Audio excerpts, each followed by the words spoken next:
Goeiedag, liewe vriende, ook baie welkom by hierdie aanlyn diens, daar waar jy ook hierdie oggend stil word en ook hier aan die erediens op 'n aanlyn platform deelneem, mag jy die genade van die Here ook beleef. As fotum en aanvangswoord is ons woorde daar uit Efesiërs 2 vers 4 en 5. Maar God is ryk in barmhartigheid en hy het ons innig lief. Deur sy groot liefde het hy ons wat dood was as gevolg van ons oortredings saam met Christus lewend gemaak. Uit genade is jy gered. En dan hierdie woorde wat God ons mee groet, genade en vrede vir jou van God ons Vader en van die Here Jesus Christus, sy Seun, ook deur die kragtige werking van die Heilige Gees. Hierdie God groet jou vanoggend. As 'n reaksie op hierdie groet, as God wat ons groet, reageer ons deur te sê, maar Here, U is 'n God van liefde, en ons sing daar lied 334, God is liefde, juig ons harte.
Voordat ons na die teks toe draai vanoggend, kom ons word vir 'n oomblik stil. Almagtige Vader, Here, baie dankie dat ons in hierdie ruimte ook U mag ontmoet. Dankie dat U vir ons kom ontvang en dat U ons groet ook vanoggend op die plek waar ons onsself mag bevind. Here, ons bede is dat U in U woord tot hierdie woorde vir ons sal breek, dat dit soos brood sal wees wat ons voed, wat ons versterk en wat ons vorm, wat ons ook troos. Dankie vir hierdie teks, dankie vir die woord wat U vir ons gee, en dankie dat ons die voorreg het om U kinders genoem te mag word. Dankie vir die liefde en die genade. Amen. Ons teksgedeelte is uit Lukas 15, ons lees daar vanaf vers 11 tot 26. Verder het Jesus gesê, daar was 'n man wat 2 seuns gehad het. Die jongste het vir sy pa gesê, Pa, gee my die deel van die besittings wat my toekom. Hy het die goed tussen hulle verdeel en nie lank daarna nie, het die jongste seun alles tot geld gemaak en van die ou huis af na 'n ver land toe vertrek. Daar het hy sy geld verkoos, deur losbandig te lewe. Nadat hy alles deurgebring het, het daar 'n kwaaie hongersnood in daardie land gekom en het hy ook begin gebrek ly. Hy het toe sommer by een van die mense van daardie land gaan bly en die het hom na sy plaas toe gestuur om varke op te pas. Daar het hy gewens hy kon sy honger stil met die pele wat die varke eet, maar niemand het hom daarvan gegee nie. Toe kom hy tot inkeer en sê, my pa het wie weet hoeveel dagloners en hulle het almal oorgenoeg kos. En hier vergaan ek van die honger. Ek sal dadelik na my pa toe teruggaan en vir hom sê, Pa, ek het teen God en teen pa gesondig. Ek is nie meer werd om pa se seun genoem te word nie. Behandel my soos een van pa se dagloners. En hy het sonder versuim na sy pa toe teruggegaan. En toe hy nog ver aankom, het sy pa hom al gesien en hom innig jammer gekry. Hy hardloop hom tegemoet, omhels hom en soen hom. Toe sê die seun vir hom: Pa, ek het teen God en teen pa gesondig. Ek is nie meer werd om pa se seun genoem te word nie. Maar sy pa roep sy werksmense: Maak gou, bring klere, die beste, trek dit vir hom aan. Sit vir hom 'n ring aan sy vinger en trek vir hom skoene aan. En bring die vetgemaakte kalf, slag hom en laat ons eet en fees vier. Hierdie seun van my was verlore, was dood en hy lewe weer. Hy was verlore en ek het hom teruggekry. Toe het hulle begin fees vier. Sy oudste seun was nog in die veld toe hy terugkom en na by die huis was, hoor hy die musiek en die singery. Hy roep toe een van die bediendes nader en vra hom wat aan die gang is. Die bediende antwoord: U broer het gekom en die pa die vetgemaakte kalf geslag, omdat hy hom behoue en gesond teruggekry het. Omdat hy hom behoue en gesond teruggekry het. Baie bekende teksgedeelte wat ons ook ken. Ons uiteindelik hierdie verhaal vir die gelykenis is Lukas besig om vir mense, skares, die fariseërs, mense te wys. Hier van Lukas 19 af vorentoe is Lukas besig om die venster oop te trek sodat mense die hart van God kan raak sien. Dit het my laat wonder dat wanneer ek iets kosbaar verloor, of iets verloor wat vir my baie spesiaal is, wat gebeur by my? Wanneer ek seker jy sal met my saamstem, jy is onophoudelik op soek daarna, omdat dit vir jou iets is wat vir jou kosbaar is.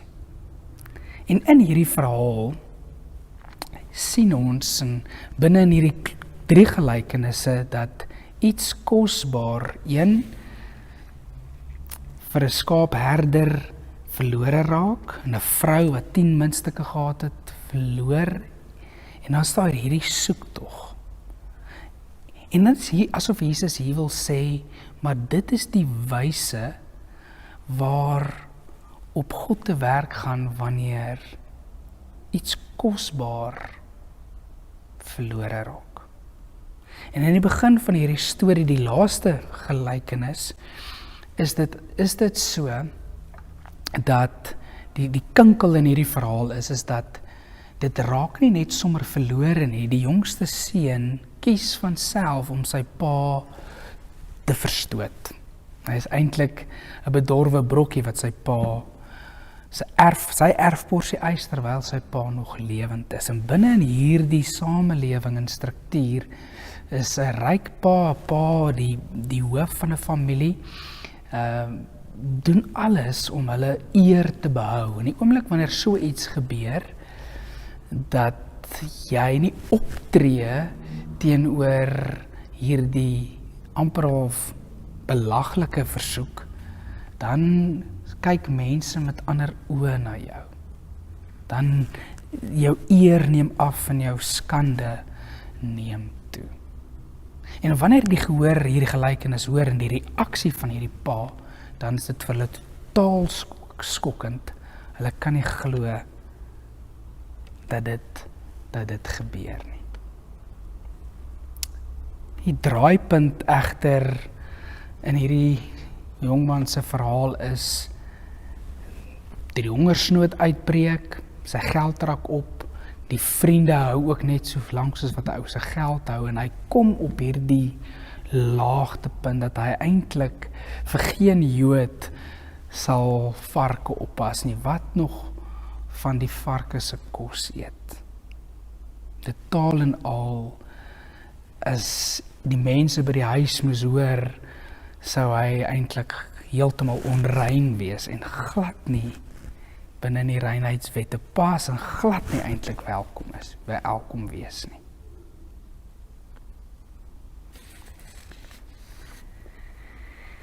Die wonderlike is dat God hierdie tuiskoms skep. Dat hy 'n tuiskoms soos nog nooit tevore nie voorberei vir hierdie seun. En ons fokus is uiteindelik wanneer die Vaderhart van God sien ons hier in vers 20, toe hy nog ver aankom met sy pa hom al gesien en hom innig jammer gekry, hy hardloop hom tegemoet, omhels hom en soen hom. En 'n ryk pa, dit is, as jy die geskiedskrywers van die tyd dophou en hoor hoe hulle skryf oor hoe dit werk, en wat die rolle behels van mense, en 'n ryk pa byvoorbeeld, sou glad nie gehardloop het nie, sou glad nie, om so iets te doen, sou nog iets wees wat jy jouself in die skande bring.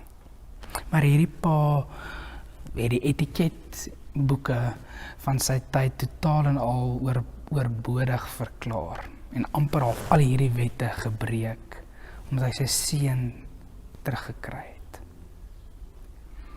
Mense baie maklik kon sê, maar wat is die grootste rede oor hoekom ons 'n lewe sal leef waar ons aan God getrou wil wees of aan hom toegewyd wil wees of selfs besig wil wees om ook mense na Christus toe te nooi.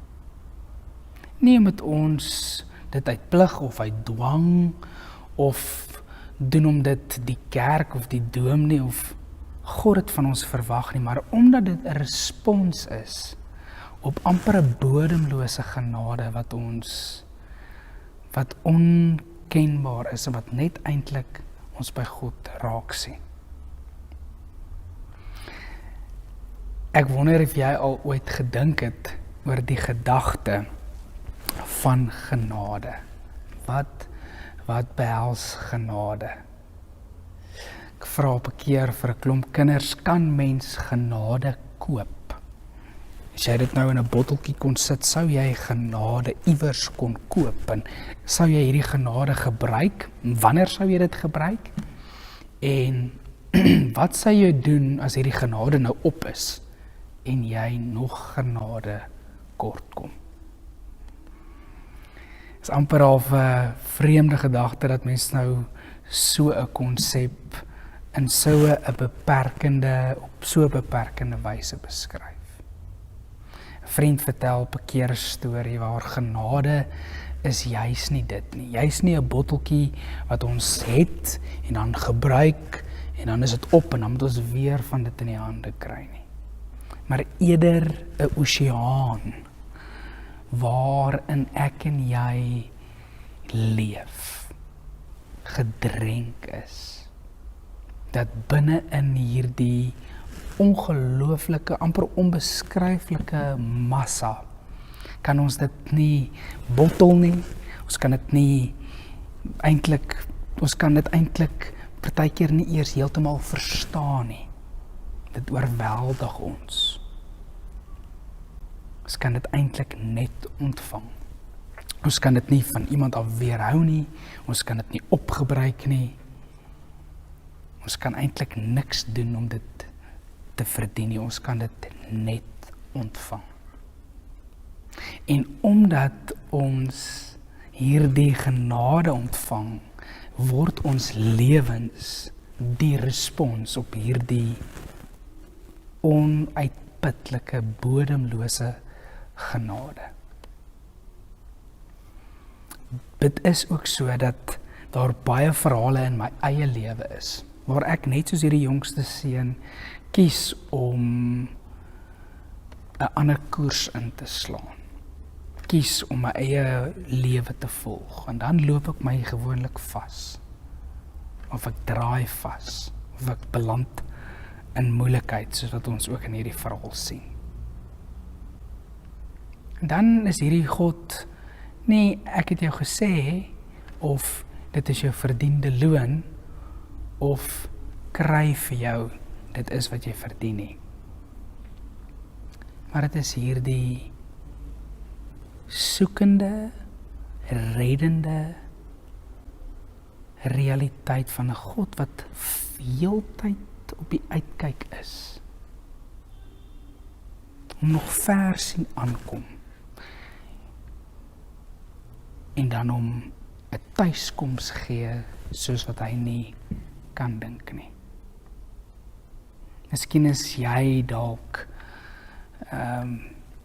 skrikkerig, miskien is jy dalk huiwerig, miskien loop jy eintlik binne in jou eie verdraaidheid of verdwaaldheid rond en glo dat jy eintlik nie welkom is nie. Nie welkom is by jou kerk of in jou geloofsfamilie, of hoe dit ook al sy nie. Maar dan moet jy hoor dat hierdie God jou inhardloop en vir jou 'n tuiskoms wil bied. Die belangrike wat ons ook in hierdie gedeelte sien is daar's 'n draaipunt. Daar's 'n draaipunt in hierdie jong seun se lewe. Hy kom tot inkeer. En hy besef sy sonde. En hy besef dat hy na sy pa toe teruggaan. En dat hy homself gaan aanbied as 'n slaaf. En dan word hy ontvang as 'n eregas. En hy word herstel en hy word nuut gemaak. Mag ek en jy hierdie gelykenis, mag ek en jy iets hoor van hierdie God se onuitputlike genade. Dat dit nie hierdie houertjie is wat jy kan opgebruik, maar dat dit eintlik so oorweldigend is dat jy nie weet wat om daarmee te doen nie, behalwe as om te sê, Here, hier is ek, gebruik my. Sit my, plaas my onder u heerskappy. Mag ek so lewe leef. Kom ons word vir 'n oomblik stil en dank die Here vir sy genade. Here, ons weet dat ons partykeer op verpaaie loop en dat ons partykeer ons eie koppe volg en dat ons partykeer roekeloos met ons eie lewe omgaan. Maar dat u die reddende, soekende God is, wat nie ophou om te soek en op die uitkyk te wees totdat ons terugkeer nie. En dan 'n tuiskoms vir ons gee. Here, dankie vir hierdie genade. Ontvang ons lewens as 'n antwoord. Mag ons lewens eintlik offers word wat vir u aanneemlik is. Dankie vir u goedheid en u genade in ons lewens. Onmeetbaar. Amen.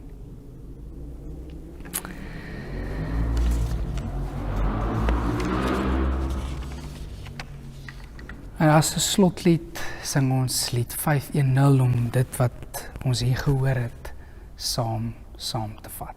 Kom ons sing genade onbeskryflik groot. Onbeskryflik groot.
Dankie vir die saam wees ook vir oggend. Ontvang dan nou so die seën van die Here.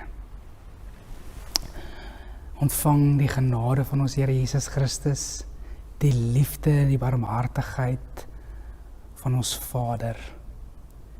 En mag jy leef in die vrede wat die Gees ook tussen ons bewerk. Van nou tot in ewigheid. Amen.